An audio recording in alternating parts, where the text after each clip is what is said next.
Drone strikes just took out 3 Amazon data centers, real ones. Physical buildings with servers inside them on fire in the Middle East. Structural damage, water damage. Services down for days. This isn't a cyber attack. This is actual military drones hitting actual cloud infrastructure for the first time in history. But here's what should keep Microsoft investors up at night. Microsoft has the single largest tech investment in the entire UAE, $15.2 billion. Data centers in Israel that already got hit by Iranian missiles last year, and their entire redundancy architecture was designed for earthquakes and power failures, not for war. Nobody is modeling this, and that's a problem. Welcome to Microsoft Simplified. I break down the business behind the stock so you can invest with clarity. And by the end of this one, you're going to have a brand new framework for evaluating a risk that literally did not exist a week ago.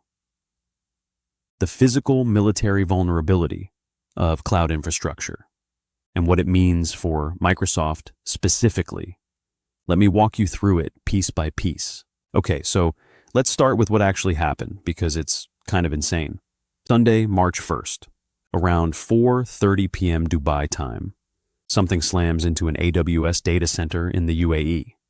AWS calls them, quote, objects, sparks, fire. The local fire department rushes in and does the only thing they can do. They cut the power. And just like that, an entire availability zone goes dark. But it doesn't stop there. By Monday, Amazon confirms that 2 facilities in the UAE were directly struck by drones, and a third site in Bahrain was damaged by a strike that landed nearby. Their official statement said these strikes caused structural damage, disrupted power delivery, and in some cases, required fire suppression activities that resulted in additional water damage. So you've got fire damage and flood damage in a data center from a military attack. That sentence should not exist in reality, but here we are. And the Cascade.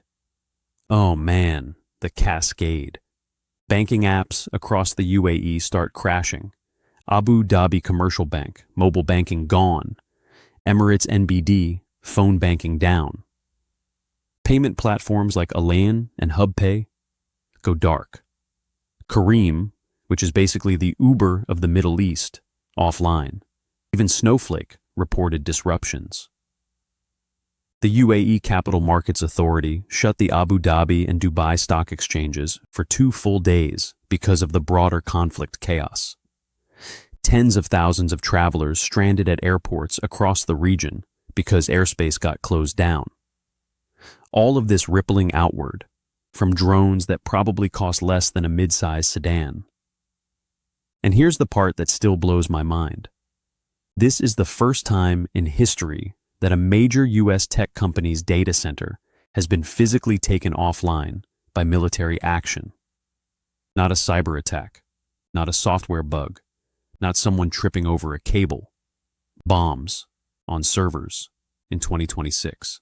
Okay, so that's AWS. That's Amazon's problem, right? Wrong. Because this is where it gets directly relevant to Microsoft investors. And I honestly think this is the most important part of this whole story that nobody is connecting. Microsoft is the single largest technology investor in the UAE. Not Amazon, not Google, Microsoft. They committed $15.2 billion to the UAE between 2023 and 2029, and they've already spent $7.3 billion of that. $1.5 billion went into an equity stake in G42, Abu Dhabi's sovereign AI firm. Over $4.6 billion went into physical data center infrastructure. They've deployed over 21,500 NVIDIA GPUs in the region, 100 series, H100, H200 chips, rare U.S. export licenses just to get them there. And it's not just the UAE. Look at Microsoft's full Middle East footprint. Azure has 4 active data center regions in the Middle East right now. Israel Central, Qatar Central, UAE North, UAE Central, with a 5th, Saudi Arabia East, coming later this year. That is a massive physical presence in a region that is actively being bombed. And this isn't theoretical. Last June, an Iranian missile struck the Gavyam Negev Advanced Technologies Park in Beersheba, Israel. That tech park houses a Microsoft office. The building was damaged, fires broke out. That wasn't a data center, but it tells you something critical. Iran has already demonstrated the willingness and the capability to strike Microsoft's physical assets in the region. So here's the investor framework. Here's the mental model I want you to take away from this. When you look at Microsoft's Capex number, $80 billion in fiscal 2025, $34.9 billion in just the first quarter of fiscal 2026, you need to start asking a question that nobody was asking before this week. Where is that money going? And what is the geopolitical risk profile of that geography? Because here's the thing about cloud redundancy. Azure uses what they call paired regions and availability zones. Multiple data centers spread across a metro area so that if one fails, the others pick up the slack.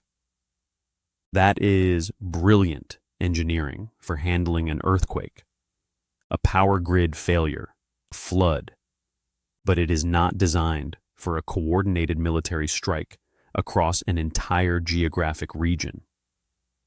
When AWS's whole Middle East Central 1 region went down, all 3 of their availability zones failed.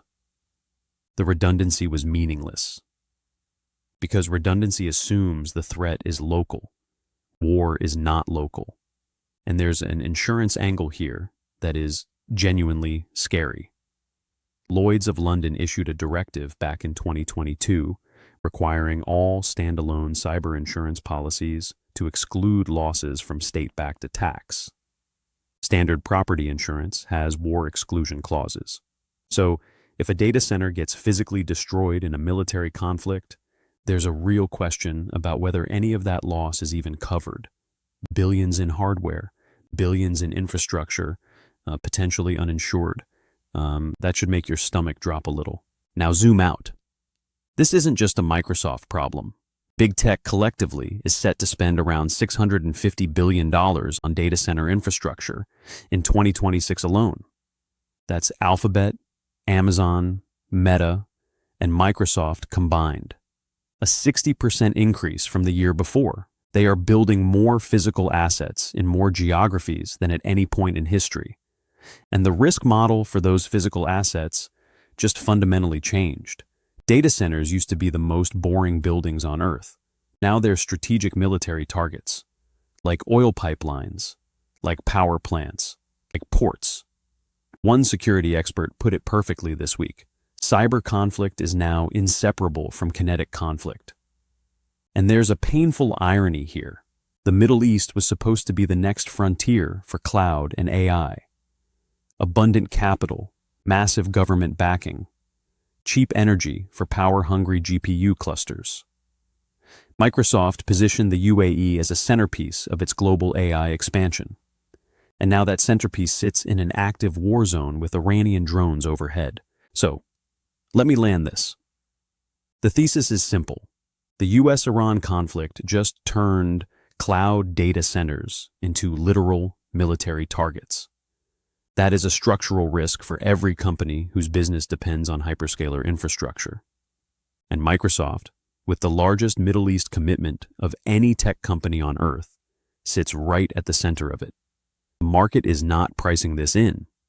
There is no geopolitical risk premium baked into cloud stocks for the possibility that a server farm can be turned into rubble by a drone that costs less than a car. So next time you look at any cloud company's Capex number, ask one new question. Where is that money going? And what's the geopolitical risk profile of that geography?